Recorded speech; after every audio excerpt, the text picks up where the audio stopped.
سبحان الله عدد ما خلق في الأرض سبحان الله عدد ما بين ذلك.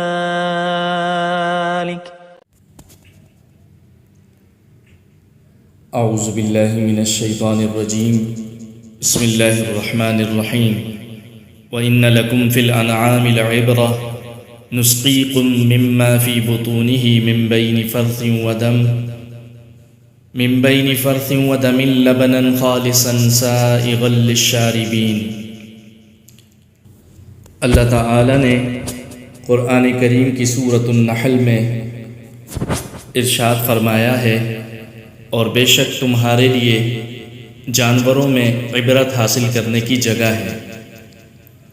ان جانوروں میں سے ہم تمہیں پلاتے ہیں اس چیز میں سے جو ان کے پیٹ میں گوبر اور خون کے بیچ میں ہے، یعنی خالص دودھ ہم تمہیں پلاتے ہیں جو گلے سے اترنے میں بہت زیادہ آسان ہے اور اس کا ذائقہ انتہائی خوشگوار ہے.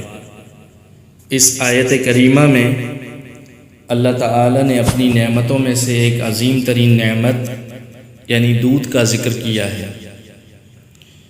فرمایا گیا ہے کہ اللہ تعالی کی عظمت اور قدرت کی نشانیاں ہر چیز میں موجود ہیں، حتیٰ کہ اگر تم اپنے مویشیوں میں بھی غور کرو تو تمہیں غور و فکر کرنے کی بہت ساری باتیں مل جائیں گی، اور اللہ تعالی کی حکمت کے عجائب اور اس کی قدرت کے کمال پر تمہیں آگاہی حاصل ہو جائے گی.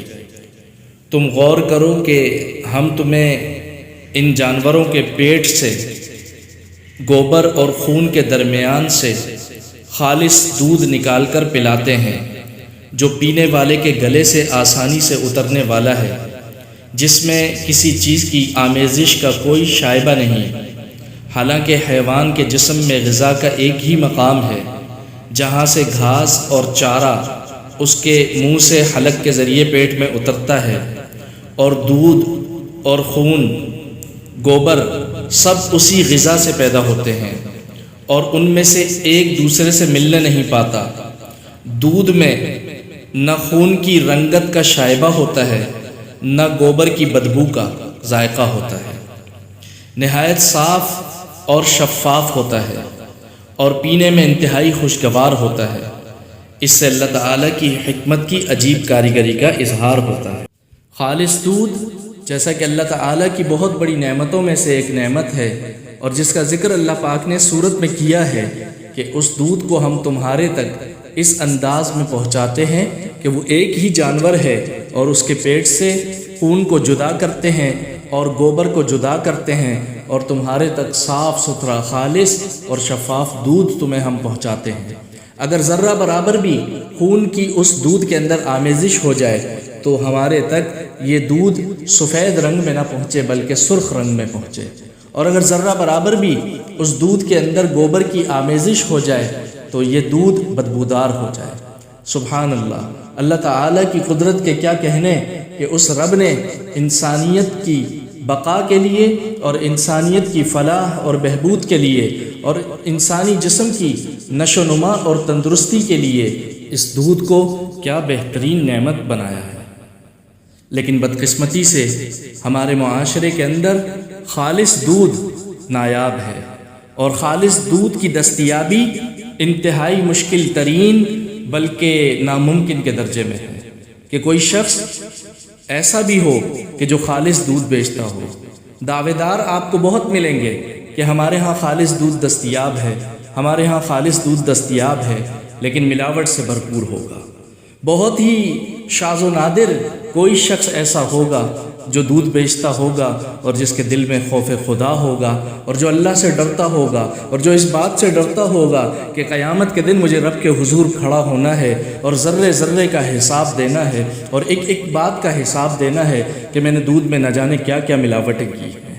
کوئی شاذ و نادر شخص ایسا ہوگا کہ جس کے دل میں یہ خوف ہوگا اور وہ اس خوف کے مارے خالص دودھ بیچتا ہوگا، ورنہ الامان والحفیظ الامان والحفیظ اللہ حفاظت فرمائے. ہمارے معاشرے کے اندر خالص دودھ مثل عنقا ہے، یعنی اس پرندے کی مانند ہے جو نایاب پرندہ ہے.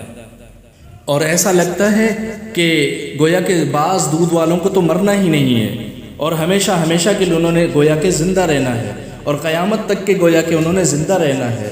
انہیں کوئی اپنی قبر یاد نہیں، انہیں کوئی اپنا حشر یاد نہیں، انہیں کوئی آخرت کا خوف یاد نہیں، انہیں کوئی جہنم کا گویا کہ ڈر نہیں ہے. نہ جانے کس کس قسم کی ملاوٹیں ہو رہی ہیں، مختلف قسم کے کیمیکلز ڈالے جا رہے ہیں، مختلف قسم کے پاؤڈرز ڈالے جا رہے ہیں. اور پانی تو ویسے ہی دودھ کا ایک شاہکار ہے، پانی ملانا تو گویا کہ ان کی فطرت میں شامل ہے. جبکہ اللہ کے رسول صلی اللہ علیہ وسلم نے فرمایا من غش فلیس منا، جس شخص نے ملاوٹ کی وہ ہم میں سے نہیں ہے. حضور علیہ الصلاۃ والسلام اس کو اپنی سنتوں سے دور کر رہے ہیں کہ وہ شخص میری سنتوں پہ چلنے والا نہیں ہے، چاہے جائے کہ وہ نمازی ہو، چاہے جائے کہ وہ غازی ہو، چاہے جائے کہ وہ حاجی ہو، بڑے وہ تہجد گزار کیوں نہ ہو، لیکن اگر وہ ملاوٹ کرتا ہے تو حضور علیہ الصلاۃ والسلام نے فرمایا من غش فلیس منا، جس نے ملاوٹ کی وہ شخص میری سنتوں پر چلنے والا نہیں ہے.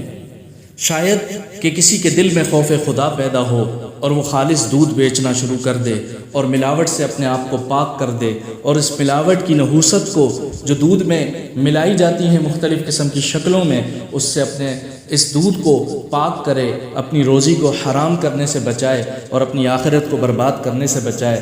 وآخر دعوانا ان الحمد للہ رب العالمین.